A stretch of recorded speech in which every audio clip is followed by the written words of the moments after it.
L'histoire commença quand une petite fille coula des larmes dans la forêt en plein milieu de la nuit. Elle se souvint que sa belle-mère l'avait giflée en la traitant d'incapable, ressemblant à sa mère. Cette petite était l'enfant illégitime du baron Berg. Le visage des personnes spécula sur le fait que la mère de la petite était très connue dans le quartier chaud. Elles affirmèrent qu'il n'y eut pas un jour où la mère de la petite n'eut pas d'égratignure sur son visage. Ainsi, la petite toucha sa joue et hésita sur le fait de soigner sa blessure ou non. En effet, elle détenait des pouvoirs de guérisseuse. Pendant sa marche, elle constata que plus elle avançait, plus elle avait chaud et que les feuilles des arbres étaient sèches à certains endroits. Elle se demanda ce qui se passait quand elle vit un dragon blessé allongé au sol. Elle s'approcha du dragon, mais le dragon, méfiant, se releva. La petite fille lui fit un geste lui demandant si ça lui faisait mal. Elle ajouta qu'elle pourrait l'aider, se rapprochant des ailes blessées, mais le dragon poussa un cri. La petite, avec son visage innocent, lui dit qu'elle ne lui ferait pas de mal. Ainsi, elle posa ses mains sur les ailes du dragon, essayant de le soigner. Elle dit que la blessure était beaucoup plus profonde et qu'elle devait utiliser beaucoup plus d'énergie. Elle utilisa ainsi toute son énergie pour guérir le dragon, puis s'évanouit. Le dragon constata qu'il avait été soigné, se transforma en un bel homme à la carrure imposante. Il regarda la petite et dit qu'elle n'avait peur de rien. La petite, encore étourdie, se demanda si c'était la voix d'un homme pendant que le dragon la prit dans ses bras. Quelques années plus tard, alors qu'une des servantes peignait les cheveux de la fille, elle fit une remarque disant que malgré que les cheveux de la fille fussent teints en blond, elle fut gâchée par les boutons sur son visage. Ainsi, elle fut forcée de teindre ses cheveux en blond, du fait qu'elle épousa un vieux roi qui aimait généralement les filles aux cheveux blonds. Les deux autres servantes spéculèrent sur le fait que lorsque le vieux roi se lassait de ses concubines, il avait tendance à les tuer. Ainsi, dans ses pensées, la fille se dit qu'elle avait été vendue comme maîtresse à un vieux roi dès l'âge de 20 ans. Elle regretta le jour où elle eut l'occasion de s'échapper, mais qu'elle se retrouva face à un dragon et décida de le soigner de ses blessures, puis perdit connaissance. Pendant ce temps, les servantes couvrirent son visage avec du maquillage, essayant de cacher les boutons sur le visage de la fille. Enfin prête, sa belle-mère lui dit qu'elle était encore plus laide qu'avant. Sa belle-mère espérait que le vieux roi ne fût pas déçu, mais le fils de la mère lui dit de ne pas s'en faire, qu'il avait préparé une belle somme pour la dot. Sa mère lui demanda où il avait pu trouver tous ces trésors.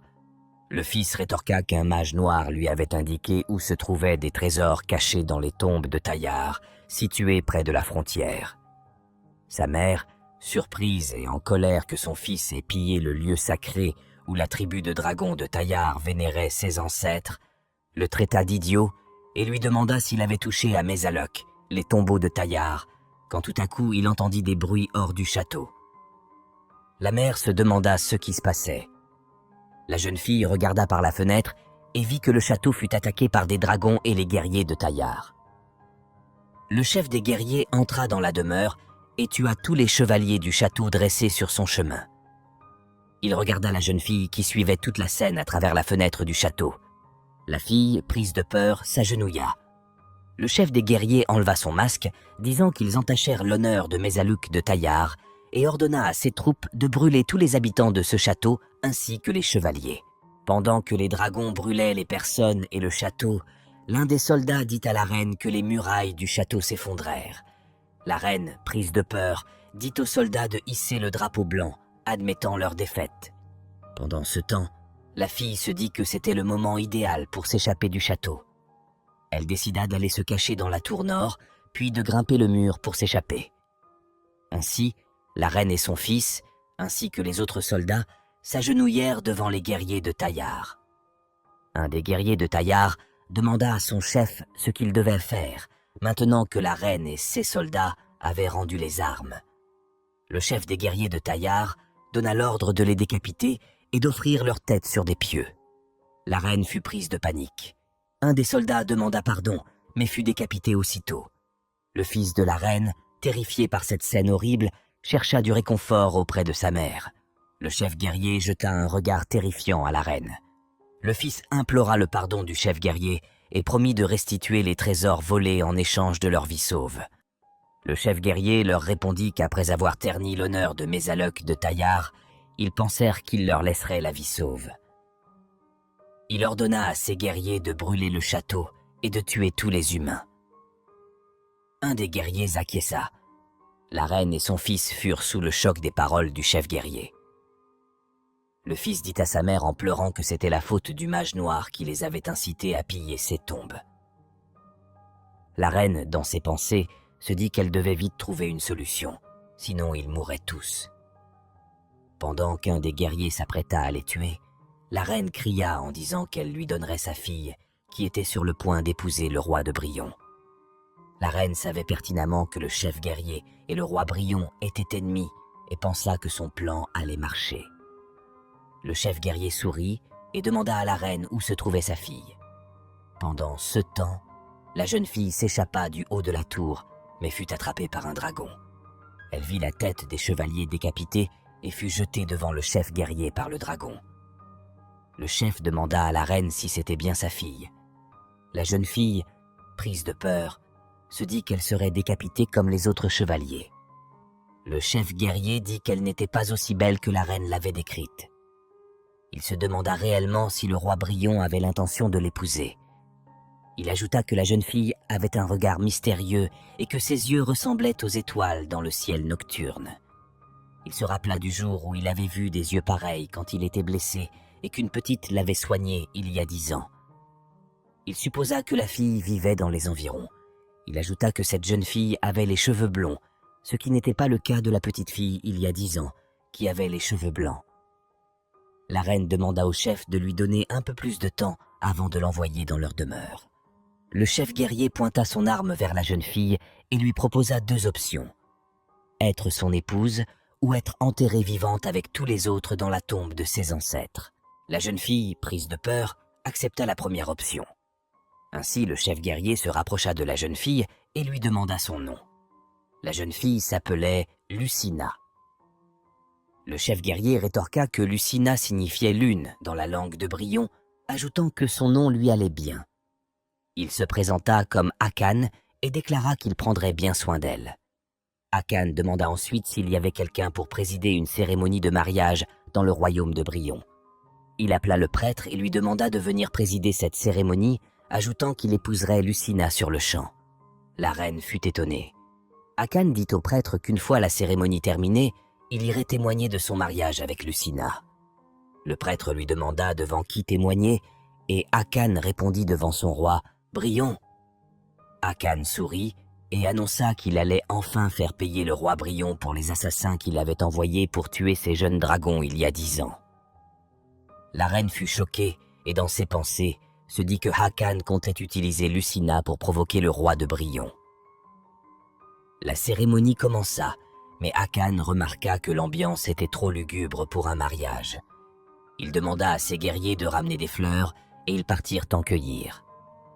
Un des guerriers remit les fleurs à Hakan qui les donna à Lucina, expliquant que, selon ses connaissances, les mariés tiennent un bouquet de fleurs. Lucina prit les fleurs. Ainsi, Hakan dit au prêtre qu'il pouvait commencer la cérémonie. Le prêtre débuta et annonça que le marié pouvait embrasser la mariée. Lucina était sous le choc et gênée. Le prêtre proposa de sauter cette partie et de s'adresser à Dieu, mais Hakan refusa, affirmant qu'il ne croyait pas en leur Dieu. Le prêtre accepta de faire leurs vœux par un baiser et conclut la cérémonie avec le serment de Hakan. Hakan s'approcha de Lucina, leurs regards se croisèrent. Hakan rassura sa femme Lucina en lui disant que si elle continuait ainsi, elle s'évanouirait. Il lui demanda de fermer les yeux, leurs lèvres se rapprochèrent et il l'embrassa tendrement. Lucina commenta que Hakan sentait la sueur et le sang, puis s'évanouit dans les bras de son mari, le roi dragon. L'un des guerriers dit au roi dragon Hakan qu'il aurait dû simplement l'embrasser avec amour, sans la faire s'évanouir. Hakan se demanda si son baiser avait été si mauvais, puis monta sur son cheval avec sa femme Lucina. Il menaça la reine en lui disant que si elle touchait encore une fois au trésor de Mézaleuc de Taillard, il rayerait le château de la carte sans laisser de traces, puis s'en alla. La reine dit à son fils qu'elle devait à tout prix retrouver Lucina, mais son fils lui demanda pourquoi. La reine répondit qu'elle l'avait vendue au roi de Brillon en échange de son futur, ajoutant qu'elle ne pouvait pas les priver d'elle comme ça. Son fils rétorqua que presque tous les soldats étaient morts. La reine déclara qu'elle engagerait des mercenaires. Pendant qu'il s'en allait, Lucina se réveilla dans le chariot, surprise, se demandant où elle se trouvait. L'un des guerriers informa le roi dragon que sa femme Lucina était déjà réveillée. Le roi se retourna et lui demanda si elle avait bien dormi, mais celle-ci, un peu gênée, rougit. Le roi informa les autres guerriers qu'ils allaient s'arrêter ici et se restaurer, puis ordonna à ses guerriers de dresser les tentes. Le roi ouvrit la porte du chariot et demanda à sa femme comment elle se sentait. Il dit qu'il avait été surpris quand elle s'était évanouie lors du baiser. Lucina, tremblante de peur, répondit qu'elle allait bien. Le roi dragon lui tendit la main en disant qu'elle n'avait rien mangé de la journée et ajouta qu'elle devait avoir faim. Il l'invita à venir. Lucina rétorqua qu'elle n'avait pas envie de manger et qu'elle aimerait rester dans le chariot. Elle rougit, mais le roi dragon sourit et dit que sa femme était plutôt timide. Le roi dit à sa femme qu'il faisait nuit dans le chariot et qu'elle devait l'accompagner à un endroit plus chaud. Lucina, attirée par l'odeur de la nourriture, accepta et prit sa main. L'un des guerriers les dirigea vers leur tente. Arrivé, le roi dit à sa femme de s'asseoir, le couvrit d'une couverture et lui donna à manger. Lucina, dans ses pensées, se dit qu'à la résidence du baron, on ne lui donnait que du pain sec et moisi. Elle hésita avant de manger. Le roi, en colère, demanda si elle pensait qu'il avait mis du poison dans la nourriture. Il ajouta qu'il ne faisait pas ce genre de lâcheté. Sa femme, gênée, répondit que non et goûta le pain. Elle fut surprise et déclara que c'était délicieux, ajoutant qu'il y avait du poisson fumé et de la salade qui accompagnait le pain, ce qui lui donnait un meilleur goût. Le roi la fixa et sourit, puis lui dit de manger lentement pour ne pas avoir mal au ventre. Il lui donna ensuite du lait de mouton et assura qu'il n'y avait pas de poison à l'intérieur. Lucina, dans ses pensées, se disait qu'elle devait travailler dur toute la journée pour recevoir un morceau de pain au château, mais qu'elle pouvait manger un plat délicieux sans rien faire aux côtés du roi dragon, son mari.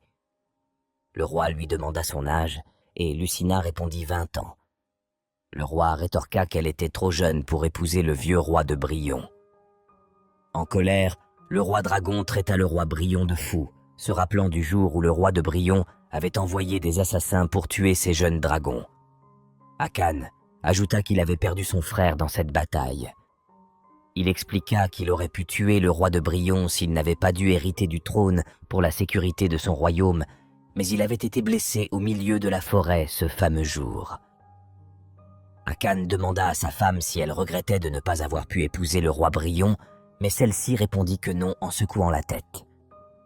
Akan, dans ses pensées, pensa que Lucina avait peur de lui parce qu'il avait tué des innocents. Lucina demanda au roi dragon, son mari, à quoi ressemblait Taillard. Le roi, dans un coin de sa tête, pensa que Lucina le supplierait de la renvoyer auprès de sa famille en pleurant. Il ajouta qu'elle était plus tenace qu'elle en avait l'air.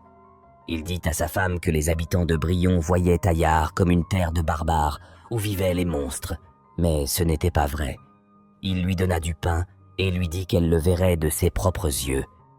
Lucina prit le pain et se dit dans un coin de sa tête qu'il serait préférable de vivre avec son mari Akan plutôt que de rester au château de Barenberg. Pendant qu'elle mangeait, le roi Akan lui dit de patienter encore un peu et bientôt elle pourrait manger un bon repas. Lucina dit au roi que le pain était délicieux. Le roi, dans ses pensées, pensa que Lucina serait assez prude parce qu'elle était la fille d'une famille noble, mais il se trompait. Il ajouta qu'elle parlait peu, peut-être parce qu'elle avait toujours peur de lui. Ainsi, le roi lui dit de se reposer si elle avait fini son repas, ajoutant qu'ils dormiraient dans le même lit à partir de ce soir, en tant que mari et femme.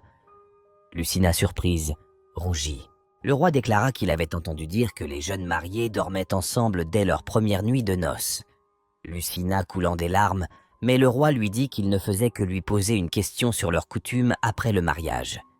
Il expliqua que chez les guerriers de Taillard, ils cohabitaient d'abord avant de se marier et tombaient enceintes après. Lucina était choquée en apprenant les coutumes des guerriers. Le roi lui dit de ne pas pleurer, essuya ses larmes et ajouta qu'il n'avait aucune intention de la faire pleurer. Il demanda à sa femme si elle aurait préféré devenir la maîtresse du roi Brion plutôt que de l'épouser. Mais Lucina répondit par la négative, ajoutant qu'elle avait juste peur. Le roi, dans ses pensées, se dit que c'était normal. Il ajouta que sa femme avait été emmenée dans un lieu inconnu, loin de sa famille, du jour au lendemain. Il expliqua que Lucina le prenait encore pour un barbare de Taillard. Ainsi, il se leva et dit à sa femme de ne pas s'inquiéter, qu'il ne lui ferait aucun mal. Il ajouta qu'il allait dormir dehors. Le roi dragon rejoignit ses guerriers à l'extérieur. Un des guerriers lui demanda pourquoi il laissait sa femme Lucina seule dans la tente. Le roi répliqua qu'il allait dormir dehors. Le guerrier dit que normalement, dans la tradition de Brion, ils devaient passer la nuit ensemble. Il ajouta qu'ils avaient préparé une tente à cet effet. Le roi répliqua que sa femme ne pourrait pas tenir, et il ajouta que ce fut une dure journée pour elle, car elle avait été emmenée de force par des barbares, et on lui demandait de dormir avec un inconnu. Le guerrier dit au roi que c'était lui qui avait voulu enterrer tous les humains de Berg dans les tombes de Mézalouk. Il demanda au roi pourquoi il se préoccupait autant de sa femme alors qu'il avait prévu de la tuer au départ. Le roi répondit que maintenant, elle était sa femme, puis il demanda au guerrier de faire attention à ses mots. Le guerrier dit qu'il ne s'était jamais intéressé aux femmes auparavant et demanda au roi si c'était à cause d'elle qu'il épargnait la vie des gens au château. Le roi expliqua que sa femme lui rappelait quelqu'un. Il ajouta que cette petite fille aussi devait sûrement vivre près du château. Il supposa qu'il pourrait lui rendre l'appareil en laissant les gens de Berg tranquilles. Le guerrier répliqua que son mariage soudain était en effet une bonne chose pour assurer l'avenir du royaume en ce qui concerne les descendants. Il ajouta que leur tribu avait du mal à concevoir des enfants et suggéra au roi de se rapprocher davantage des femmes. Le jour se leva, Lucina se réveilla. Elle entendit un ruissellement d'eau et se dit qu'il y avait un ruisseau à proximité où elle pourrait se laver. Pendant qu'elle se nettoyait le visage, son reflet transperçait à travers l'eau. Elle se dit que ses boutons étaient devenus encore plus rouges qu'avant. Elle se demanda si elle devait se soigner ou non. Elle se rappela des paroles du roi Akan, qui disait qu'ils dormiraient ensemble de toute façon. Elle pensa que si elle était moche, le roi ne la toucherait pas. Soudain, elle entendit un bruit derrière elle et se retourna. Elle vit un homme. Elle fut ainsi kidnappée par des mercenaires. L'un des mercenaires qui gardait Lucina dit à son second que c'était beaucoup plus facile qu'il ne le pensait. Il se demanda combien la baronne Berg lui proposerait pour elle. Son second lui dit qu'il devait passer par la forêt au risque d'être repéré par les dragons. Lucina entendit les paroles des mercenaires et apprit que c'était sa belle-mère qui avait engagé des mercenaires pour la récupérer. Elle se dit qu'elle ne voulait plus retourner au château. Pendant qu'ils étaient dans la forêt, la pluie commença. L'un des mercenaires dit que, d'après la rumeur dans la forêt de Fuka, si on ne donnait pas de cacahuètes à un elfe nain de Fuka pendant leur traversée dans la forêt, il faisait tomber la pluie. Le second répliqua que c'était bien pour eux et que les guerriers de Taillard auraient du mal à trouver leurs traces. Lucina tremblait de froid. L'un des mercenaires se demanda si elle était malade. Il ajouta qu'elle devait rester en vie jusqu'à destination. Pendant ce temps, celui qui gardait en otage Lucina la fixa et se demanda ce qu'elle avait au visage. Ainsi, pendant que les mercenaires discutaient de l'état actuel de Lucina, une flèche transperça le cou d'un des mercenaires, le tuant. Les autres mercenaires furent pris de panique et se retournèrent et virent des guerriers de Taillard. Les guerriers tuèrent tous les autres mercenaires à coups de flèche. Ainsi, le mercenaire en charge de Lucina menaça le roi dragon de la tuer. Mais le roi dragon fit un geste à Lucina, lui disant de fermer les yeux. Lucina ferma les yeux et la tête du mercenaire fut coupée par le roi dragon en un geste rapide. Ensuite, le roi demanda à Lucina comment elle allait. Lucina, dans ses pensées, se dit que son mari, le roi dragon, était couvert de sang comme la première fois. Elle ajouta qu'elle se sentait plus en sécurité avec lui. Le roi dragon fit descendre sa femme du cheval et la détacha. Il lui toucha la tête et remarqua qu'elle avait de la fièvre. Sa femme Lucina rougit. Il s'excusa pour son retard et lui dit qu'elle avait dû avoir très peur. Avec douceur, le roi prit sa femme dans ses bras. Il ordonna à ses guerriers de préparer du feu pour qu'elle puisse se réchauffer dès qu'il sortirait de la forêt et de lui fournir des vêtements propres pour qu'elle puisse se changer. L'un des guerriers acquiesça. Lucina, dans ses pensées, se dit qu'elle préférait rester avec le roi plutôt que de retourner à sa vie précédente au château de Berg. Pendant que Lucina se nettoyait le visage, elle remarqua que ses boutons avaient empiré à cause de la fièvre. Elle se demanda si elle souffrait d'une maladie grave et si elle devait se soigner. Elle pensa que si elle devait passer la nuit avec son mari, le roi dragon, ce ne serait peut-être pas si mal d'être à ses côtés. Alors qu'elle essayait de soigner ses boutons, elle entendit une voix lui parler. Elle se retourna et vit un elfe, à qui elle demanda son nom. L'elfe se présenta sous le nom de Fuka et ajouta qu'il était l'elfe de la forêt. Lucina lui demanda si c'était l'elfe nain qui faisait tomber la pluie si on ne lui offrait pas de cacahuètes. L'elfe répliqua qu'il n'était pas un nain et précisa qu'il était plus grand que les autres elfes de la forêt. Il ajouta qu'elle était beaucoup plus bavarde qu'hier.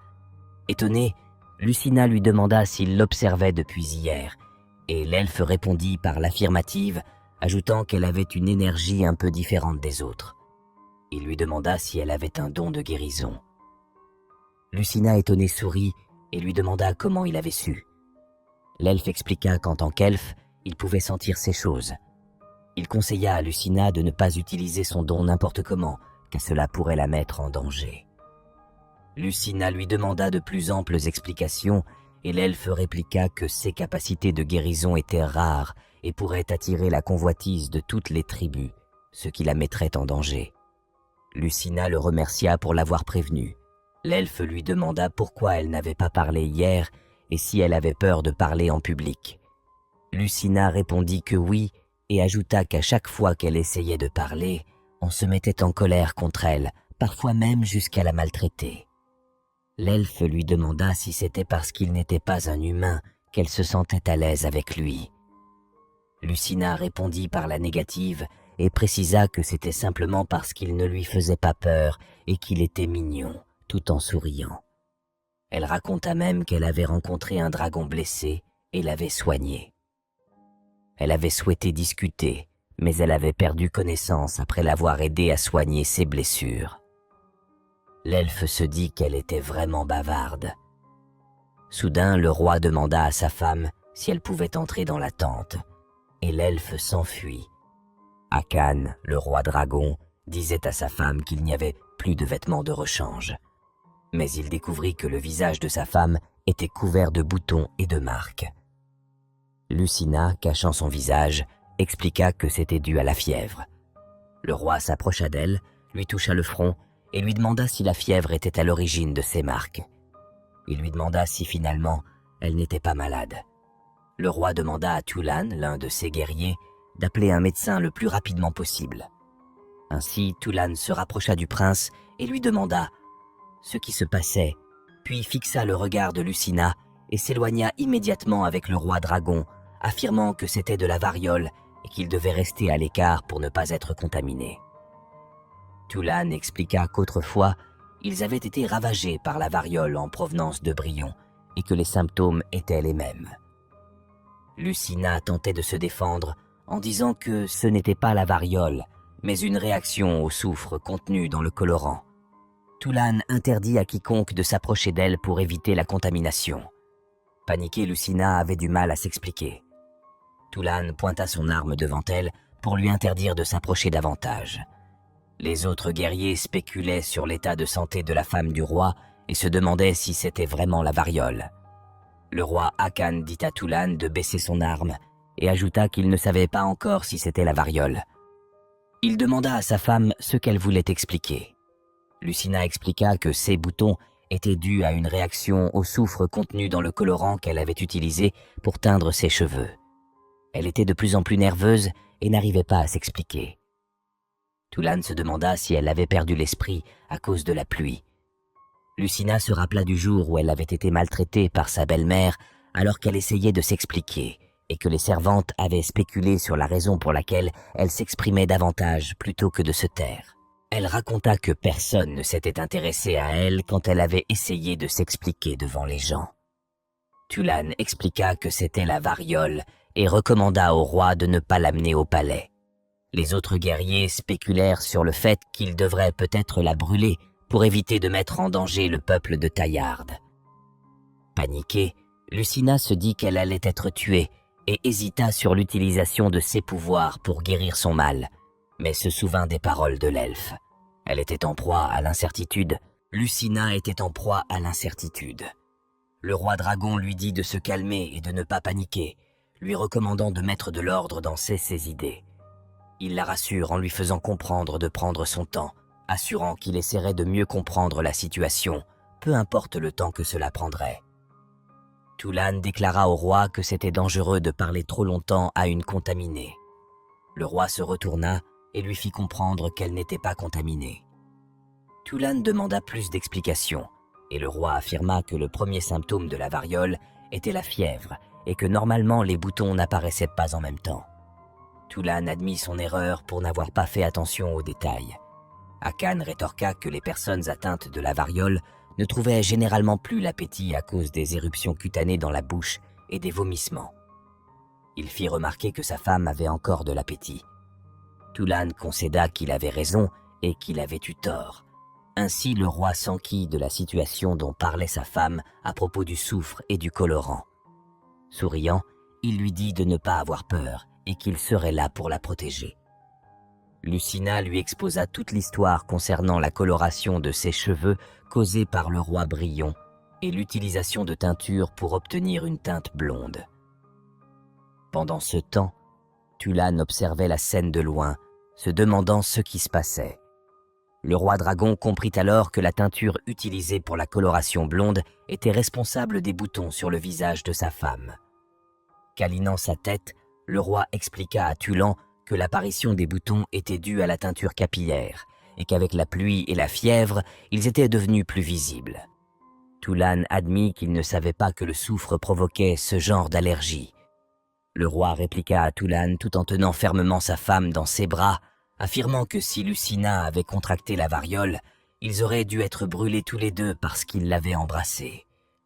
Il souligna également que la même logique s'appliquait à ceux qui avaient partagé des boissons avec lui. Les autres guerriers, pris de peur, assurèrent qu'ils avaient confiance dans le jugement du roi dragon. Lucina fixa le roi dragon et pensa que c'était la première fois qu'on l'écoutait attentivement sans la juger et sans se mettre en colère contre elle.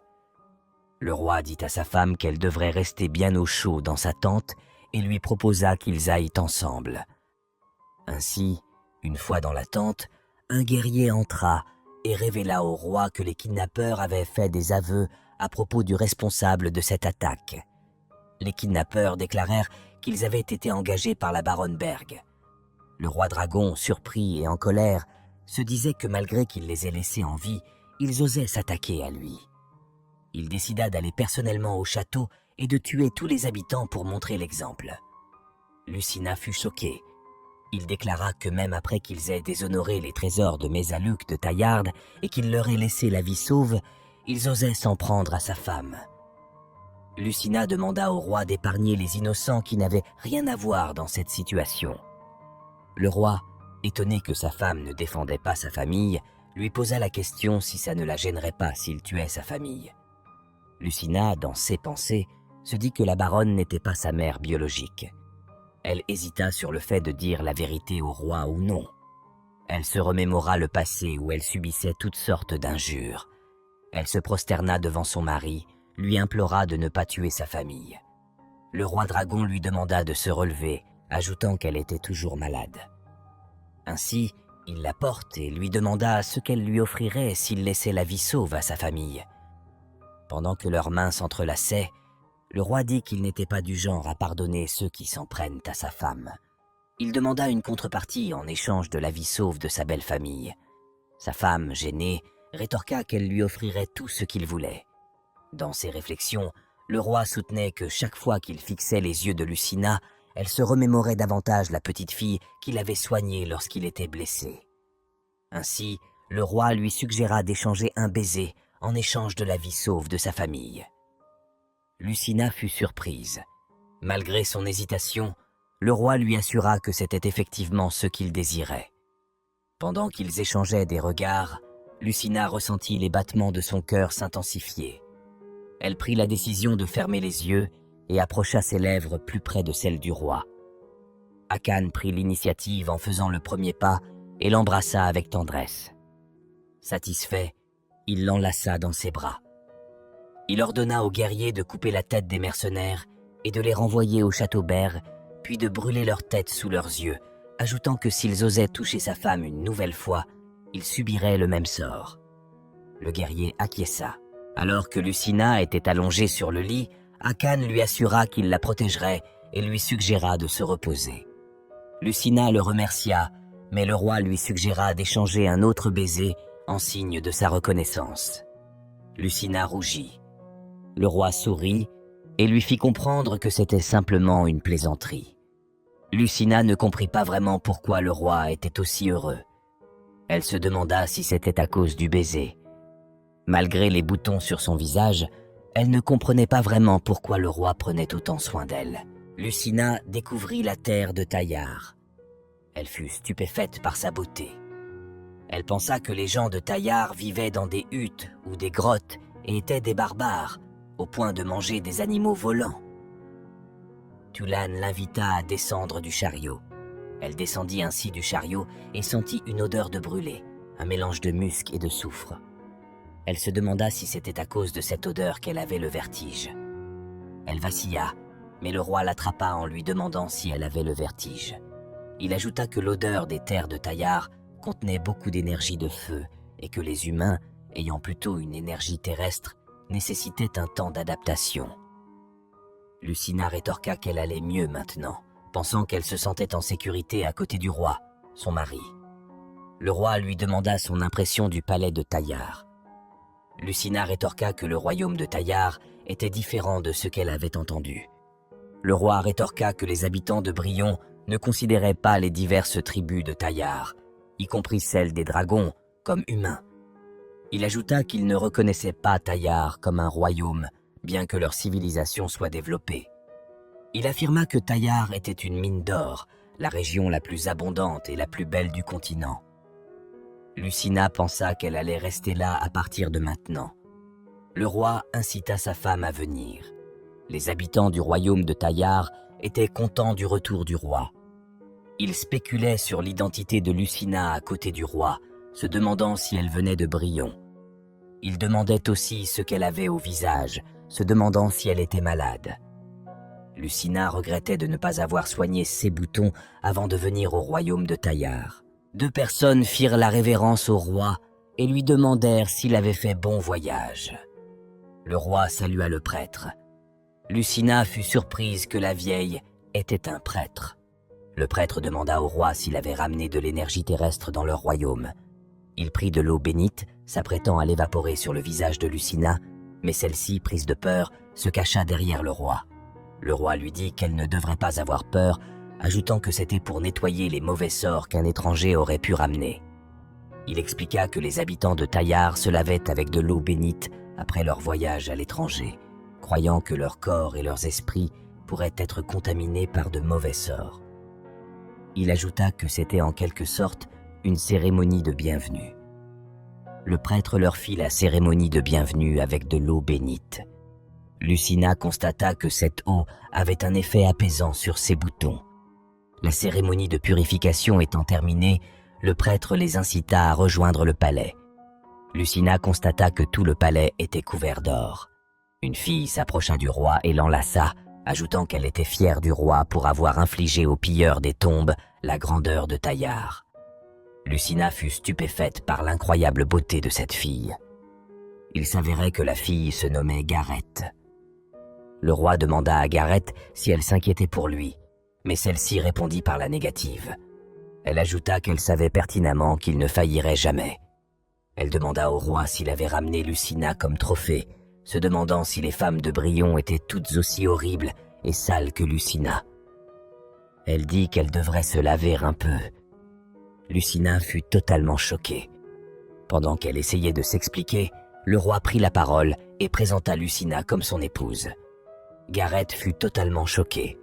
Il ajouta qu'il ne pouvait plus laisser la place de la reine vide encore longtemps et dit que Lucina porterait son enfant. Gareth, en colère, demanda au roi s'il était sérieux. Elle ajouta que des puces continuèrent de s'écouler des cheveux de Lucina. Ainsi, le roi demanda à sa femme si tout allait bien. Mais Lucina rétorqua que c'était du colorant. Dans ses pensées, elle se disait que c'était à cause de l'eau bénite. Le roi, dans un coin de sa tête, s'étonna du fait que sa femme avait à la base des cheveux argentés. Il répondit à Gareth que c'était juste une teinture et qu'elle ne devrait pas s'inquiéter. Mais Gareth rétorqua qu'elle n'était pas inquiète pour elle, mais plutôt pour le roi. Elle demanda au roi s'il pensait vraiment que Lucina pourrait remplir son obligation comme elle l'avait fait. Lucina demanda au roi quelle était l'obligation dont il s'agissait, mais le roi évita la question et lui dit qu'elle devrait aller se changer. Il demanda à Gareth d'adjoindre une servante à sa femme. Ainsi, Gareth demanda à Titi, l'une des servantes, de s'occuper de Lucina. Celle-ci acquiesça en appelant Gareth reine. Lucina s'en alla avec Titi.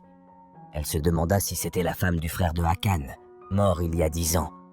Elle ajouta que le roi et Gareth avaient l'air vraiment proches, ressemblant à un couple.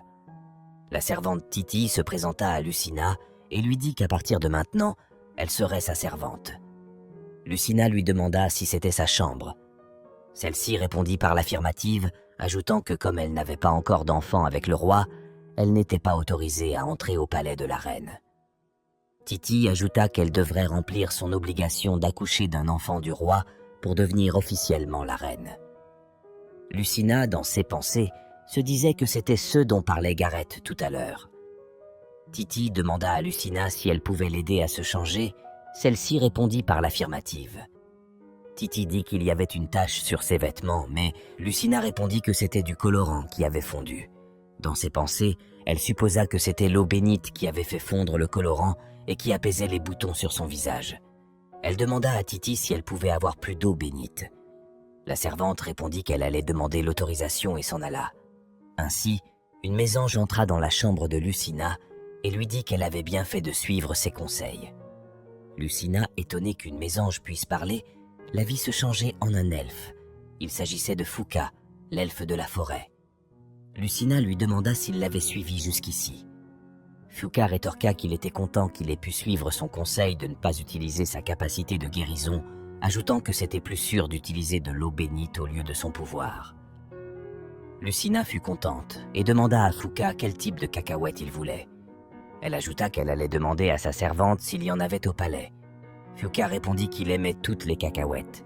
Lucina avoua à Fuka qu'elle pensait qu'elle se sentirait mieux dans le palais de Taillard et que ce serait nettement plus sympa de vivre ici. Elle ajouta qu'elle était sûre qu'on allait bien la nourrir et que personne ne la frapperait. Fuka demanda à Lucina si elle n'avait pas peur d'avoir des enfants de Hakan. Elle répondit qu'elle avait peur, mais qu'elle était déjà mariée au roi. Elle ajouta que leur relation n'avait pas encore été reconnue officiellement selon la loi de Taillard, malgré le fait qu'ils aient célébré leur mariage à Brion. Elle avoua que c'était naturel qu'ils passent la première nuit de noces ensemble et qu'elle y réfléchirait plus tard.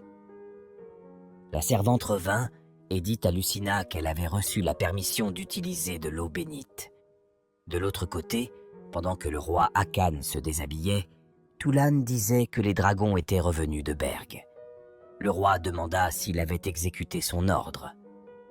Toulan répondit par l'affirmative, ajoutant que la baronne Berg et son fils étaient totalement paralysés par la peur.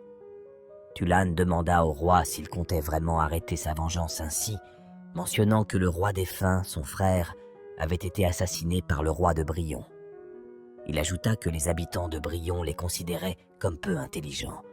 Le roi rétorqua qu'il n'avait pas l'intention de les laisser tranquilles. Il avoua qu'il voulait d'abord confirmer quelque chose, expliquant qu'il avait été soigné par une petite fille il y a 10 ans quand il avait été blessé par une flèche en poursuivant les assassins de son frère. Il avoua que sans cette petite fille, il ne serait pas là. Toulan rétorqua que maintenant cette petite fille devait être majeure actuellement. Le roi répondit par l'affirmative, disant qu'il aimerait épargner cette fille. Tulan avoua qu'elle pourrait être utile au royaume de Taillard avec son pouvoir de guérison. Il demanda au roi pourquoi il n'avait pas emmené cette fille il y a 10 ans. Le roi répondit en demandant à Tulan s'il voulait qu'il kidnappe la gamine qui lui avait sauvé la vie en la séparant de sa famille. Il ajouta que cette fille avait beaucoup d'égratignures sur son visage et que son apparence était assez misérable. Il supposa que cette gamine était peut-être une fille du paysan. Il ajouta qu'elle avait des cheveux et des yeux argentés. Ainsi, il donna l'ordre à Tulan de retrouver cette gamine avant d'attaquer le royaume de Berg. Il demanda à Tulan de vérifier si sa femme était la fille légitime du baron ou non. Tulan fut surpris. Le roi, dans ses pensées, se dit que malgré que sa femme soit de famille noble, elle manque un peu trop de confiance en elle et ne montre pas d'attachement envers sa famille. Il donna l'ordre à Tulan de se renseigner sur l'enfance de sa femme. Tulan se questionna si la baronne avait menti à propos de Lucina. Ainsi, Tulan fit la révérence et s'apprêtait à s'en aller. Le roi dit qu'il allait se baigner dans la source thermale et qu'il aimerait être seul. Tulan fut surpris, mais le roi lui demanda s'il avait dit quelque chose. Celui-ci répondit par la négative. Ainsi, de l'autre côté du palais, Lucina prenait son bain dans la source thermale. Elle fut contente d'avoir retrouvé la couleur de ses cheveux et que les boutons avaient disparu. Elle avoua que l'eau bénite était efficace. Soudain, elle fut surprise de voir le roi entrer dans la salle de bain. Elle décida de se cacher, contemplait celui-ci au loin, se demandant comment elle allait s'en sortir. Pendant que le roi prenait son bain, il constata une étrange silhouette cachée derrière une statue. Il se demanda si c'était l'une des servantes. Il demanda « Qui est-ce » Mais Lucina ne répondit guère. Il rétorqua qu'il avait bien précisé qu'il aimerait être seul et lui demanda qui lui avait permis de venir à la source thermale. Lucina, complètement paniquée, sentit son cœur palpiter. Le roi, en colère, se demanda si c'était encore l'œuvre de Tulan, qui avait envoyé des servantes pour le séduire. Il ajouta que c'était son habitude, se rappelant du passé. Ainsi, il se rapprocha de la statue, mais Lucina paniqua et plongea sous l'eau. Elle vit le roi se rapprocher, puis recula en essayant de s'échapper, mais le roi en colère attrapa son bras. Cependant, elle glissa, et les deux se retrouvèrent face à face, créant une tension palpable. Le roi, ébahi, se demanda qui était cette magnifique fille. Il ajouta que les yeux de cette fille brillaient comme la lune. Il se rappela les avoir déjà vus quelque part et fit le rapprochement avec sa femme, Lucina. Il comprit que sa femme avait les cheveux argentés de base. Il ajouta que sa femme ressemblait plus à cette gamine qu'il avait sauvée il y a 10 ans. Ainsi, Lucina recula. Il fit la comparaison que Lucina avait aussi 20 ans elle aussi. Lucina, prise de peur, pensait que son mari était en colère contre elle. Elle crut qu'elle se ferait frapper et ainsi, elle implora son mari de l'excuser, mais celui-ci ne comprenait guère ce qui se passait. Il se rhabilla et rassura sa femme que personne ne la frapperait dans son palais. Il ajouta qu'il ne pourrait jamais frapper un corps aussi fragile et doux. Ainsi, le roi lui demanda ce qui l'amenait ici tout en caressant ses cheveux. Celle-ci répondit qu'elle voulait se laver avec de l'eau bénite. Le roi se souvint que la servante était venue lui demander la permission d'utiliser de l'eau bénite. Il ajouta qu'il ne savait pas qu'il voulait se baigner dedans. Ainsi, le roi caressait son visage, ajoutant qu'il était désolé de lui avoir fait peur. Sa femme lui rétorqua qu'elle allait mieux maintenant. Il invita sa femme à ne pas trop se rabaisser, surtout quand elle accouchera de son enfant et deviendra la maîtresse de ce palais, tout en la serrant contre son corps. Celle-ci rougit. Il ajouta qu'il voudrait que sa future reine garde la tête haute et se comporte avec dignité dans le palais. Celle-ci s'excusa, mais le roi rétorqua qu'il venait de lui dire de ne pas s'excuser. Le roi se rappela du jour où cette petite fille l'avait sauvée. Il se disait que cette petite fille n'avait peur de rien. Il ajouta qu'elle était brave. Il comparait cette petite fille à sa femme Lucina, disant que cette petite fille n'avait pas l'air de venir d'une famille noble. Il avoua que si sa femme était réellement cette petite fille, il y a 10 ans, elle n'aurait pas laissé ses boutons pour être accusée à tort d'avoir la variole. Ainsi, Lucina décida de s'en aller, mais le roi sourit, attrapant ses cheveux, les tirant légèrement vers lui, et l'enlaça. Il lui demanda si elle avait déjà fini de prendre son bain. Celle-ci rougit et lui répondit qu'elle avait fini. Ainsi, le roi lui proposa de rentrer ensemble. Il prit sa femme dans les bras, mais Lucina lui demanda où il allait. Le roi répondit dans sa chambre, bien sûr. Il ajouta qu'ils étaient un couple marié et que c'était normal qu'ils dorment ensemble. Cependant, celle-ci paniqua et le roi lui demanda si elle avait toujours peur de lui. Quelques minutes plus tard, la servante Titi et 2 autres servantes préparèrent Lucina pour la nuit.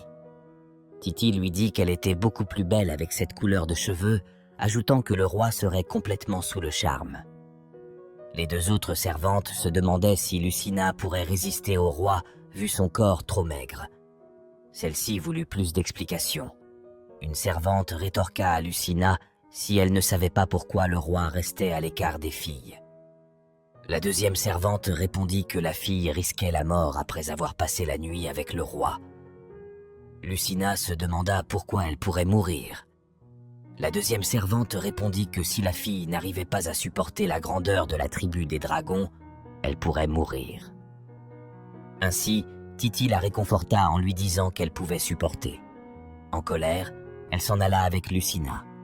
Lucina, dans ses pensées, se demandait si le roi était brutal. Ainsi, Lucina, toute gênée, se présenta au roi. Le roi, ébahi par la beauté de sa femme, l'invita à venir près de lui. Il caressa les cheveux de sa femme, ajoutant qu'il avait caché ses beaux cheveux avec ce colorant de piètre qualité. Lucina, dans ses pensées, se disait que c'était la première fois qu'on lui disait qu'elle était belle. Ainsi, le roi se rapprochait de sa femme, lui chuchotait que s'il l'embrassait, est-ce qu'elle allait le repousser cette fois-ci? Celle-ci rougit et répondit par la négative, secouant sa tête.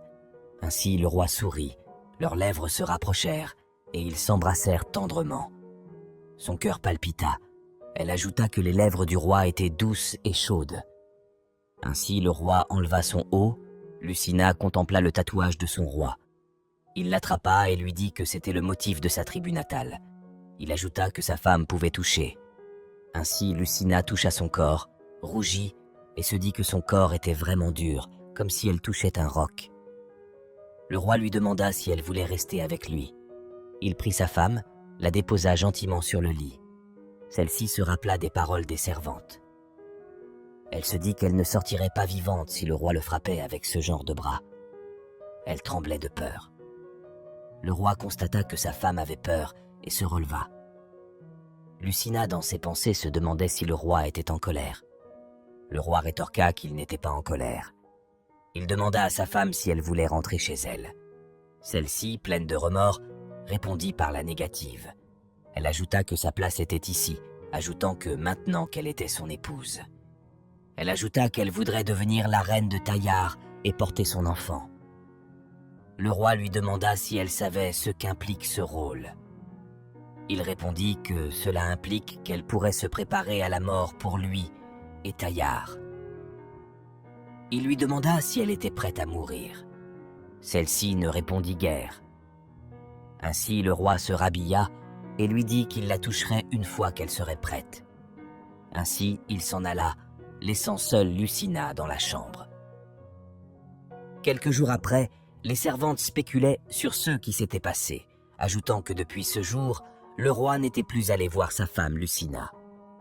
Ainsi, Lucina entendit les paroles des servantes. Les servantes ajoutaient que le roi pourrait se marier avec Gareth. Elle fut sous le choc des paroles des servantes. L'une des servantes ajouta qu'au sein de la famille royale de Taillard, le plus jeune frère continue souvent la vie conjugale de son frère aîné si ce dernier mourait. Elle ajoutait que c'était l'option la plus sûre. Lucina fut complètement triste. Elle se rappela de la première fois qu'elle avait intégré ce palais, voyant comment le roi Akan et Gareth discutaient comme un couple. Elle se demanda si Akan, le roi dragon, aimait Gareth. Lucina, dans sa chambre, se disait que Akan n'était plus venu la rendre visite depuis ce fameux soir.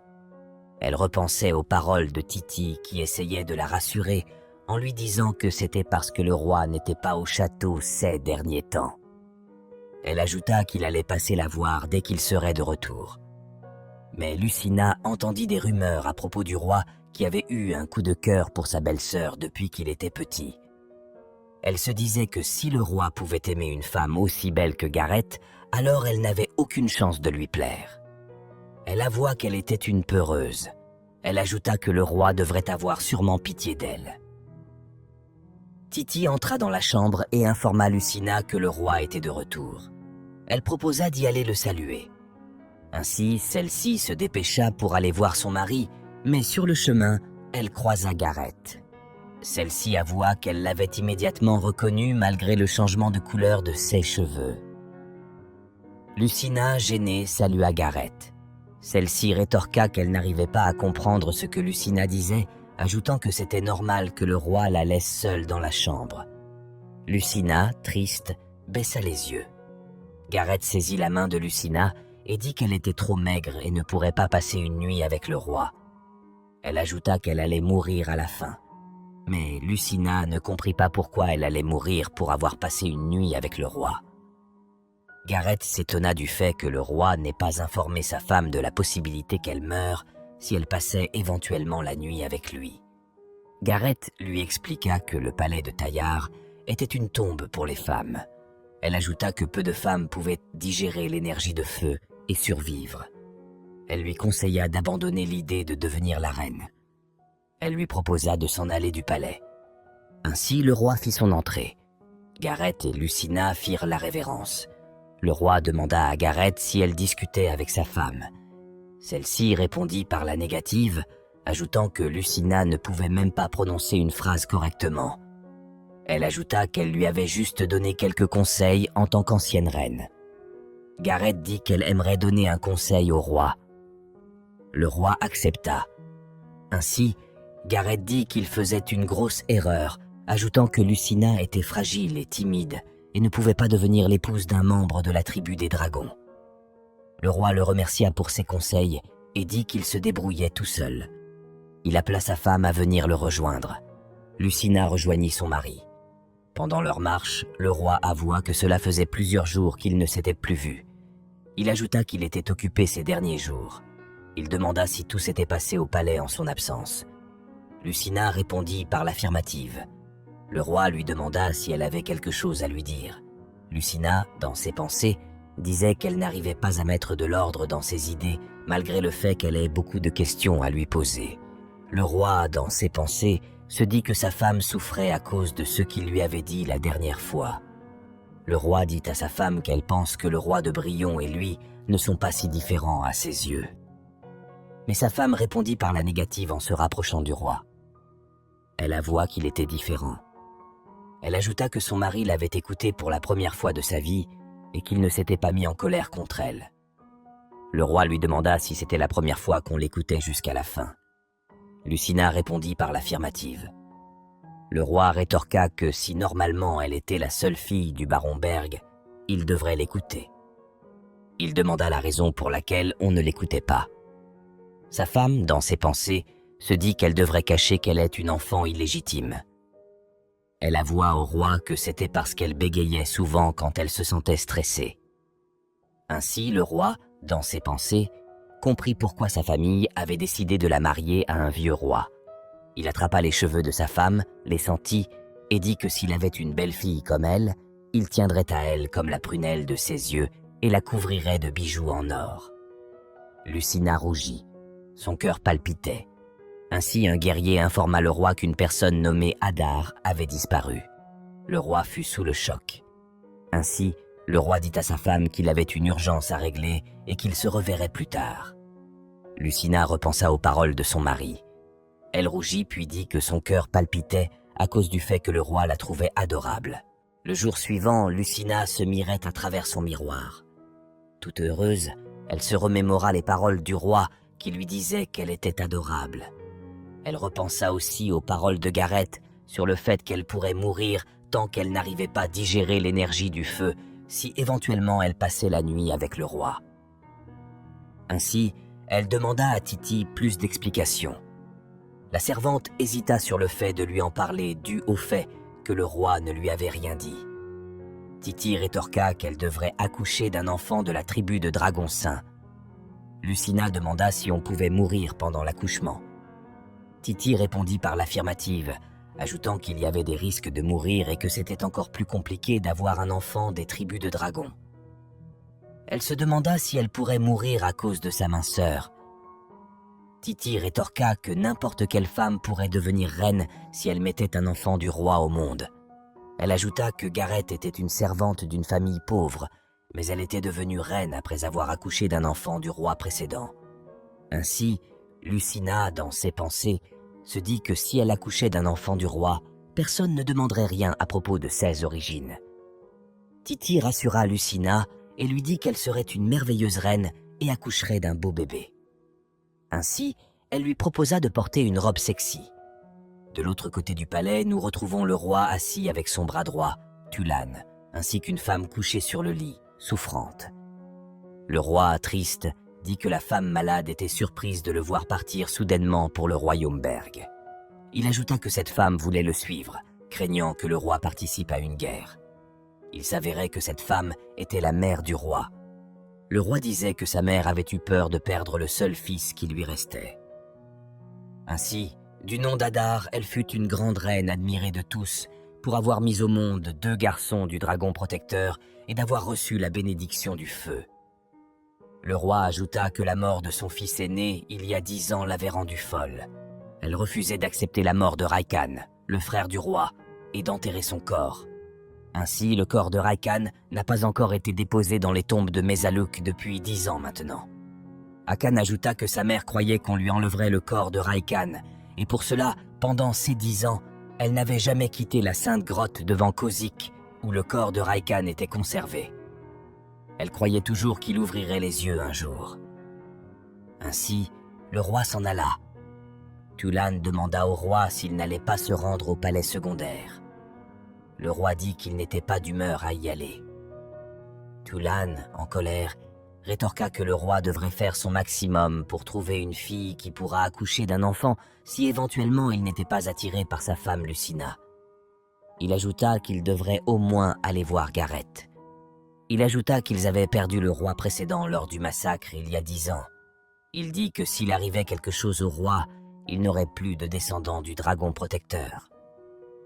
Le roi répondit que c'était pour cela qu'il s'était marié. Tulane rétorqua qu'il était sorti de la chambre avec sa femme et n'y était plus retourné. Il ajouta que le roi précédent, son frère, était tout le temps entouré de filles jusqu'à ses derniers jours. Il ajouta que son frère, le roi précédent, avait réussi à trouver une personne compatible pour avoir un enfant. Le roi rétorqua que malgré que Gareth eut un enfant avec son frère défunt, qu'avant cela, plein de filles ont perdu la vie après avoir passé une nuit avec son frère. Il ajouta que le dragon protecteur donne rarement naissance à une fille et que les femmes d'une autre tribu avaient du mal à supporter l'énergie trop forte du feu. Il demanda à Tulane s'il savait combien de femmes sont mortes pour son frère.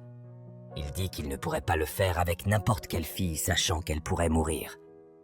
Tulane rétorqua que c'étaient les femmes qui avaient fait leur choix. Il ajouta que les femmes pauvres avaient l'ambition de devenir reines et d'accoucher d'un enfant au roi. Il dit qu'elle savait le risque qu'elle courait. Le roi répondit que c'était faux et que son frère Raikhan lui avait dit que la plupart des femmes venues tenter leur chance étaient vendues par leur famille à cause de l'argent. Il ajouta que la plupart des femmes avaient peur d'aller au lit avec le roi. Il ajouta que Gareth était la seule femme à avoir accompagné Raikhan au lit sans avoir peur, et c'était pour ça que son frère l'aimait de tout son cœur. Ainsi, Tulane proposa au roi d'épouser Gareth. Il ajouta qu'elle avait de fortes chances de lui faire un enfant, étant donné qu'elle avait réussi avec le roi précédent. Il ajouta que c'était pour cela qu'on recommande de se marier avec sa belle-sœur au sein de la famille royale de Taillard. Ainsi, le roi se rappela du passé quand son frère Raikhan lui disait qu'il aimait sincèrement Gareth et qu'il aimerait être enterré près de son corps à Mézaluk. Son frère lui disait qu'il espérait que Akan allait trouver une fille qu'il aimerait de tout son cœur. Ainsi, le roi répondit à Tulane qu'il ne se marierait pas avec Gareth. Le roi se demandait pourquoi sa tribu était obligée de sacrifier des femmes pour se reproduire. Tulan répondit que sans la tribu de dragons, Tayar aurait été déjà conquis par des royaumes voisins et ses habitants seraient devenus leurs esclaves. Il ajouta que les humains de Brillon traitent les demi-dragons de Tayar comme des monstres. Il ajouta qu'il pourrait essayer de tuer toutes les tribus de demi-humains comme il l'avait fait il y a 10 ans. Il ajouta que les humains de Brillon les considéraient comme des barbares, mais ils n'osaient pas venir sur leur territoire parce qu'ils avaient peur de l'énergie de feu de leur tribu. Tulan dit que, sans le pouvoir du dragon protecteur, il serait impossible de protéger leur peuple. Ainsi, il conseilla au roi d'aller voir sa femme Lucina et d'aller lui faire concevoir un enfant du dragon protecteur qui protégera Tayar. Il ajouta que le roi devrait remplir son obligation de Tayar. Le roi rétorqua que « et si sa femme mourait ?» Tulan, en colère, dit que le roi l'avait déjà prise pour épouse et dit qu'il ne comprenait pas pourquoi il se préoccupait autant de Lucina. Il ajouta que Lucina aurait été tuée par le roi de Brillon si Akan ne l'avait pas amenée ici. Il ajouta que le roi de Brillon avait une fâcheuse habitude de tuer ses concubines. Il lui dit de laisser le choix à sa femme entre mourir après le mariage avec un vieux roi ou soit d'accoucher d'un enfant et devenir reine. Ainsi, pendant que Lucina était dans sa chambre, Titi lui informa que le roi était venu la voir. Le roi entra dans la chambre avec une bouteille d'alcool, demandant à sa femme si elle ne dormait pas encore. Akan ordonna à la servante Titi de se retirer, et celle-ci acquiesça. En s'approchant de Lucina, Akan complimenta sa beauté et lui demanda si elle avait ressenti de la tristesse lorsqu'il ne lui rendait pas visite, caressant son visage. Observant Lucina rougir, Akan l'embrassa spontanément, évoquant qu'il viendrait plus fréquemment à partir de ce moment-là. Dans ses pensées, Lucina se réjouissait de cette perspective. Alors qu'ils échangeaient un baiser, Lucina ressentit une chaleur et en redemanda nerveusement. Le roi lui demanda si elle avait peur de lui, mais elle enroula ses bras autour du cou de Akan et l'embrassa tendrement. Pendant qu'ils continuaient de s'embrasser, le roi la porte et se dirigea vers le lit, la déposant délicatement. Le cœur de Lucina palpitait. Le roi lui demanda si elle était prête à risquer sa vie pour lui et Tayar. Lucina répondit qu'elle ne savait pas, mais qu'elle aimerait plutôt savoir si le roi la trouvait vraiment adorable. Le roi sourit et lui avoua qu'elle était une femme adorable.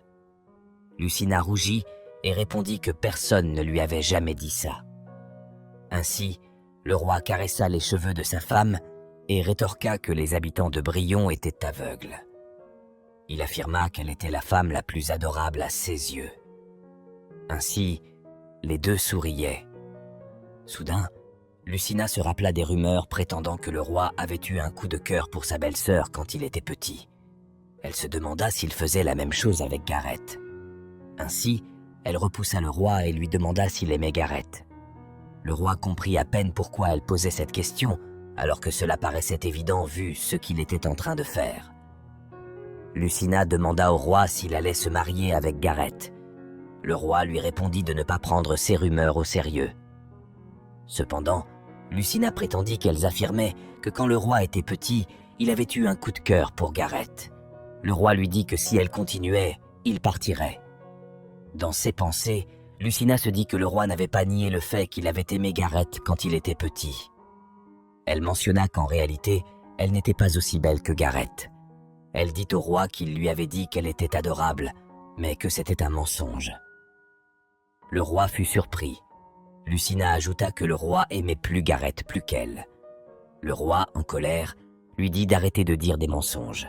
Il se leva et lui dit que si elle n'avait pas envie de devenir sa partenaire, qu'elle le dise au lieu de l'énerver. Il s'en alla, laissant une nouvelle fois sa femme seule. Le matin suivant, 2 servantes annoncèrent la nouvelle à Gareth. L'une d'elles évoque que Lucina avait peur et rejetait le roi depuis. La seconde dit que Lucina ne voulait pas coucher avec une créature qu'elle considérait comme un monstre. Gareth sourit et dit que le roi détestait les peureuses. Elle avait la conviction qu'il perdrait bientôt son intérêt pour cette humaine.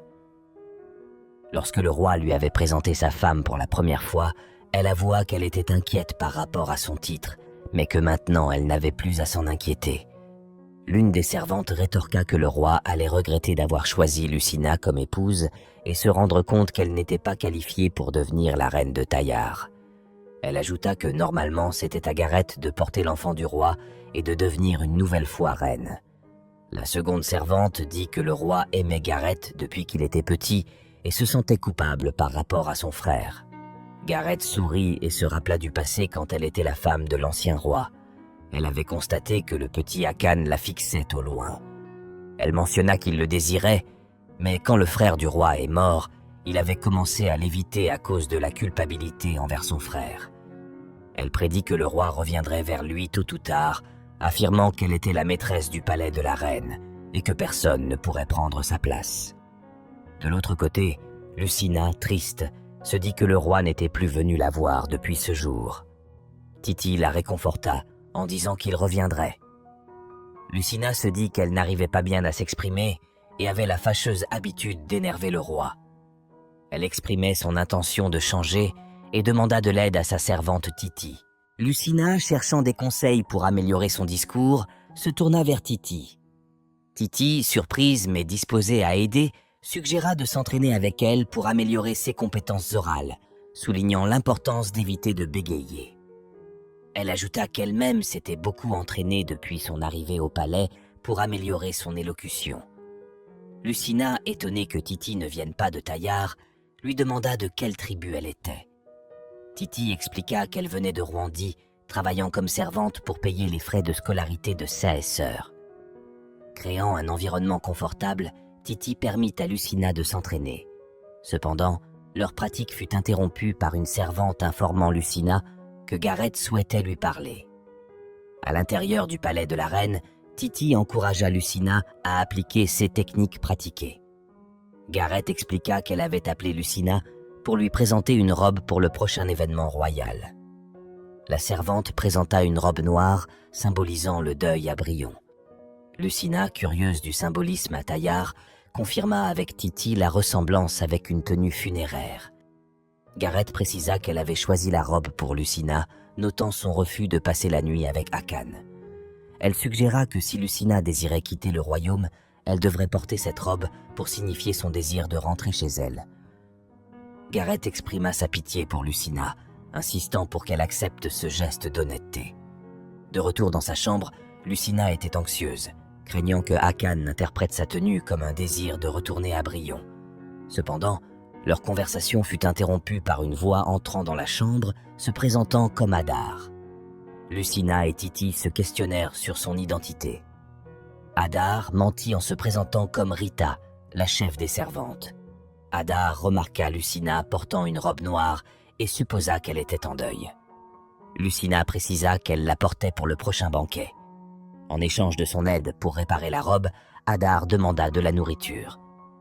Pendant ce temps, Gareth, informé de la disparition d'Hadar dans le palais, demanda aux servantes de la raccompagner dans sa chambre et de ne pas informer le roi.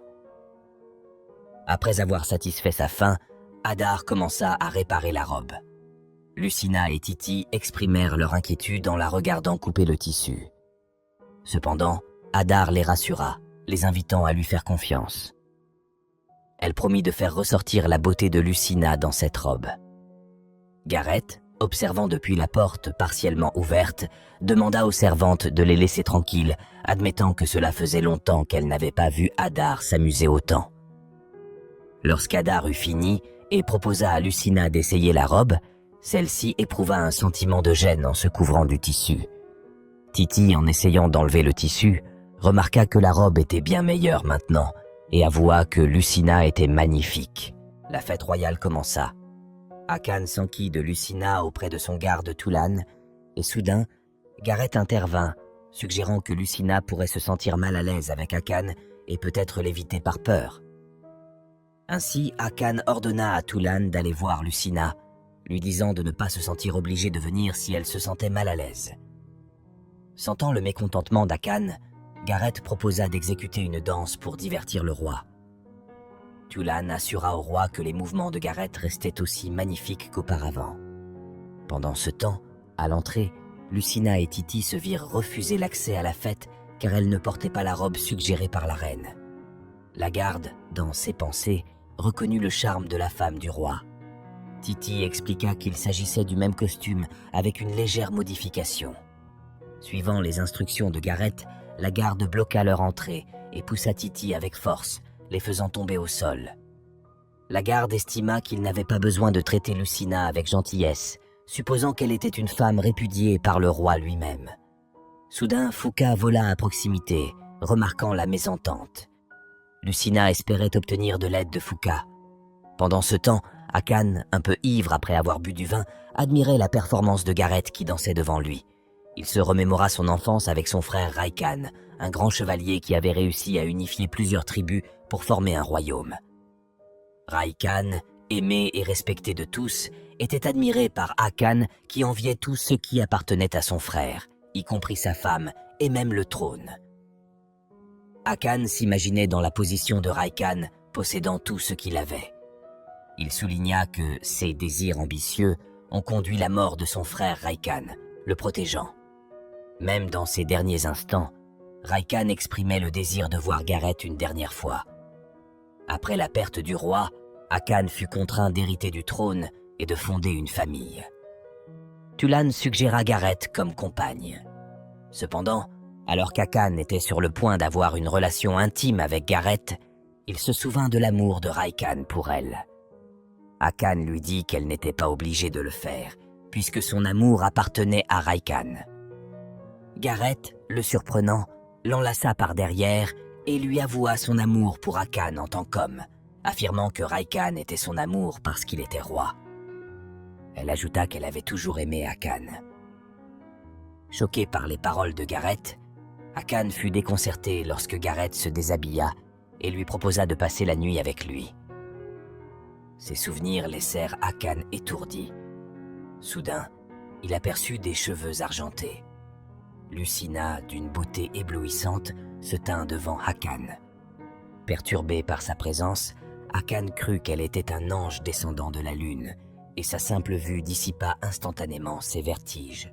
Quelques minutes plus tôt, Fuka avait intelligemment distrait la garde, permettant à Titi et Lucina de se faufiler dans la fête inaperçue.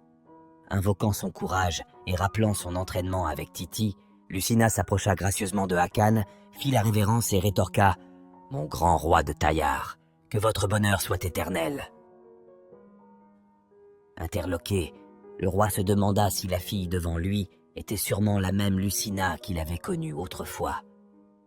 Hakan rougit, puis se ressaisissant, il remarqua que Lucina semblait être en retard. Cependant, avant que Lucina ne puisse s'expliquer, Titi vint à son aide, expliquant au roi qu'ils avaient rencontré un problème plus tôt. Cela incita le roi à s'approcher de Lucina de près, inspectant son bras et remarquant une ecchymose. Inquiet, il demanda à Titi ce qui était arrivé à Lucina, et Titi expliqua que le garde les avait empêchés d'entrer parce que Lucina ne portait pas la tenue vestimentaire indiquée. Indigné, Hakan demanda une explication, et Titi mentionna la reine, provoquant une réaction de choc de Gareth. Sans hésitation, Gareth gifla le garde, affirmant que le costume qu'elle avait donné à Lucina était le bon, feignant de se soucier du bien-être de Lucina et clarifiant sa compréhension, proposant même de s'occuper du garde. Cependant, le roi insista sur le fait que Gareth n'avait pas besoin d'intervenir et ordonna à Tulan de lui donner son épée. S'approchant du garde, Hakan insistait sur son épée, déclarant que le garde avait eu l'audace de nuire à sa femme et de soupçonner le roi de Taillard, ternissant ainsi le nom du royaume. Il proclama que de tels crimes devaient être payés de la vie du gardien. En entendant cela, Lucina assura à Hakan qu'elle était indemne. Alors qu'Hakan enroulait sa cape autour de Lucina, il lui assura que dans le château, personne ne pouvait la toucher à part lui. En rapprochant Lucina, le roi expliqua que quiconque lui manquait de respect manquait également de respect au roi, et cette loyauté entraînerait la perte de leur vie. Lucina rougit. Terrifié, le garde s'agenouilla et demanda pardon, suppliant Gareth d'intervenir. À contre-cœur, Gareth demanda à Hakan si l'exécution du garde pendant la fête était vraiment nécessaire. Le roi répondit froidement, se demandant si c'était l'ordre de Gareth d'empêcher Lucina d'assister à la fête. Surpris, Gareth réalisa qu'elle avait supposé à tort que Hakan s'était désintéressé de Lucina. Elle réfléchit désormais à la manière de s'adapter aux circonstances actuelles. Gardant un sourire, Gareth affirma qu'elle ne ferait jamais une telle chose à la femme choisie par le roi. Elle accusa le garde d'arrogant, affirmant qu'il avait mal interprété ses ordres et encouragea Hakan à procéder à la punition. Ainsi, Hakan demanda alors à Lucina de boucher les oreilles et de fermer les yeux, lui demandant de rester en retrait pendant qu'il procédait à l'exécution. Ainsi, après avoir tué le garde, il ordonna à Tulan de se débarrasser du corps dans la vallée du feu. Se tournant vers Lucina, le roi la porte et proclama que la fête était terminée, car il avait l'intention d'emmener Lucina avec lui, demandant aux autres de ne pas intervenir. Alors qu'Hakan portait Lucina, qui gardait toujours les oreilles couvertes et les yeux fermés, il lui demanda doucement d'ouvrir les yeux. Intrigué, Hakan lui demanda si elle ressentait de la peur, à quoi elle admit qu'elle était effectivement effrayée, mais exprima sa gratitude pour ses gestes. Flatté, Hakan s'excusa auprès de Lucina pour avoir élevé la voix lors de leur précédente rencontre. Il expliqua qu'il avait initialement eu l'intention de présenter ses excuses plus tôt, mais qu'il était maladroit pour s'exprimer, ce qui a causé ce retard.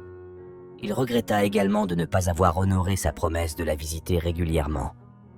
En réalité, Hakan redoutait de se rendre chez Lucina et de s'excuser, craignant que la révélation de la possibilité de sa propre mort après avoir partagé une nuit avec elle ne la pousse à lui en vouloir et à souhaiter retourner à Berg.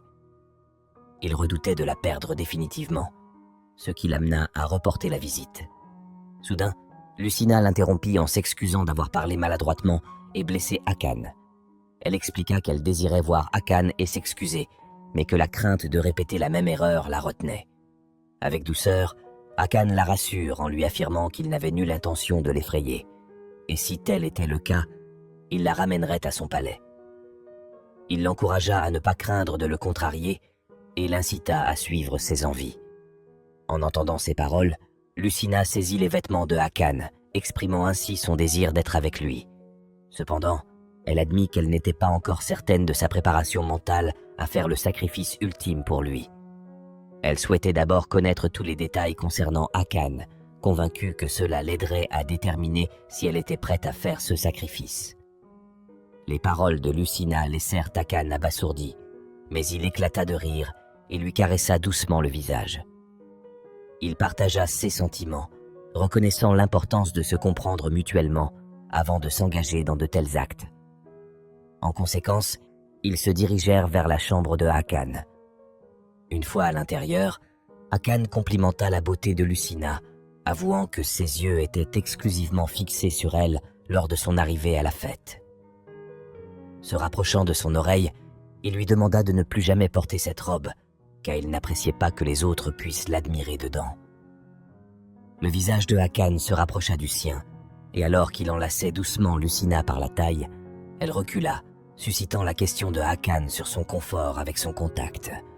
Lucina précisa que ce n'était pas qu'elle n'aimait pas ça, mais qu'elle souhaitait simplement avoir une conversation sérieuse aujourd'hui. En réaction à sa réponse, Hakan rit et lui assura qu'il comprenait. Il se dirigea ensuite vers une table pour récupérer des verres et une bouteille de vin. En versant le vin dans chaque verre, Hakan invita Lucina à s'asseoir et à lui poser toutes les questions qu'elle avait en tête. Lucina hésita un moment, mais elle était déterminée après avoir suivi les conseils de Titi. Elle but rapidement son verre de vin et demanda à Hakan son âge actuel. Tout en servant un autre verre à Lucina, Hakan répondit qu'il avait actuellement 27 ans selon les normes humaines. Se rappelant du conseil de Titi sur le rapprochement par le partage des préférences, Lucina s'enquit des goûts de Hakan. Hakan la taquina légèrement en déclarant qu'il aimait Lucina, ce à quoi elle précisa en parlant de ses loisirs et de ses plats préférés. En finissant son verre une fois de plus, Hakan nota que Lucina semblait apprécier le vin et il lui versa un autre verre. Alors que Lucina buvait, elle s'émerveilla devant les subtilités et les différentes teintes du vin de Taillard, trouvant cela apaisant. Se rapprochant doucement de Lucina, Hakan exprima son intérêt à mieux la connaître et suggéra l'idée de jouer à un jeu. Pendant qu'Hakan verse le vin dans le verre de Lucina, il propose un jeu où ils peuvent choisir de répondre à une question ou de prendre une gorgée de vin s'ils préfèrent ne pas répondre. C'est au tour de Hakan de poser la première question et il s'enquiert du type spécifique d'homme que Lucina apprécie, que ce soit quelqu'un d'intelligent, musclé, riche ou doux et romantique. Lucina réfléchit à sa question, se rendant compte que toutes les qualités qu'elle apprécie sont déjà présentes chez Hakan. Cependant, se sentant un peu gênée de le lui avouer directement, elle choisit de boire le vin au lieu de répondre. C'est maintenant au tour de Lucina, et elle pose la même question à Hakan, lui demandant quel genre de femme il préfère. Hakan répond en disant qu'il admire une femme qui n'a pas peur de lui et qu'il l'aime pour qui il est vraiment, plutôt que de simplement le voir comme un roi. Hakan déclare alors que c'est à son tour de poser des questions. Il se demande si Lucina est vraiment douée pour la conversation ou si sa tranquillité vient du fait d'être dans un environnement inconnu. Lucina révèle qu'elle s'est entraînée avec Titi pour améliorer ses compétences en communication, car elle souhaite pouvoir partager tout avec Hakan sans paraître vulgaire. Hakan salue sa détermination et lui caresse affectueusement la tête, exprimant son admiration pour ses efforts visant à changer ce qu'elle estime ne pas pouvoir accomplir par la pratique. Il suggère que Lucina était peut-être autrefois une fille courageuse, mais qu'elle est devenue timide et effrayée en raison de traumatismes passés. Soudain, Hakan interroge Lucina sur d'éventuels sévices physiques infligés par sa famille pendant son enfance, ainsi que sur sa fuite éventuelle du château. Lucina hésite à répondre, craignant que la vérité ne suscite le mépris de Hakan. Percevant qu'il est temps de changer la dynamique, elle lui signifie que sa demande n'est pas valable, car c'est désormais son tour de partager. Hakan rit et présente des excuses pour la confusion. Curieuse de connaître l'opinion de Hakan à son sujet, Lucina prend l'initiative en lui demandant son ressenti. Le roi exprime son affection grandissante pour elle, affirmant que plus il la découvre, plus son amour s'intensifie. Il la rassure sur ses intentions bienveillantes, soulignant son désir de faire d'elle sa reine et de partager le reste de sa vie à ses côtés. Proche de son visage, le roi partage son souhait de la retrouver chaque soir et s'enquiert des sentiments de Lucina. Après quelques hésitations, Lucina avoue qu'elle a effectivement peur, mais qu'elle ne nourrit aucune haine à son égard. Elle explique qu'elle se sent gênée car Hakan possède une silhouette si frappante et elle craint qu'il puisse traiter les autres femmes de la même manière. Elle l'implore de n'avoir Dieu que pour elle. Flattée par les paroles de Lucina, Hakan rougit et prend doucement sa main dans la sienne. Alors qu'elle rapproche son visage, il l'embrasse tendrement. La tenant dans ses bras, Hakan lui demande de promettre qu'elle ne se livrera pas à des actions similaires avec d'autres hommes. Tout en réfléchissant à l'opportunité de révéler la vérité à Lucina, Hakan décide finalement de lui révéler le secret, en particulier à propos du dragon protecteur qui possède l'énergie de feu la plus puissante.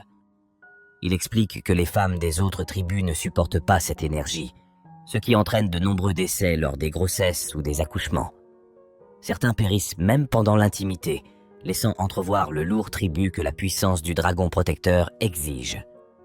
Initialement, Hakan n'avait pas l'intention de partager cette vérité, envisageant plutôt d'éliminer tous les habitants de Berg. Cependant, à mesure que ses sentiments pour Lucina grandissaient, la crainte de la perdre l'a poussé à révéler la vérité. Reconnaissant sa propre lâcheté d'avoir dissimulé cette réalité, Hakan s'excuse auprès de Lucina, lui assurant qu'il ne lui fera aucun mal et qu'il la ramènera même à Berg si tel est son souhait. Alors qu'Hakan s'apprête à lui poser la question cruciale sur le risque et le potentiel sacrifice, il réalise que Lucina ronfle paisiblement depuis le début. L'appelant par son nom, il confirme qu'elle a dormi profondément pendant toute sa révélation.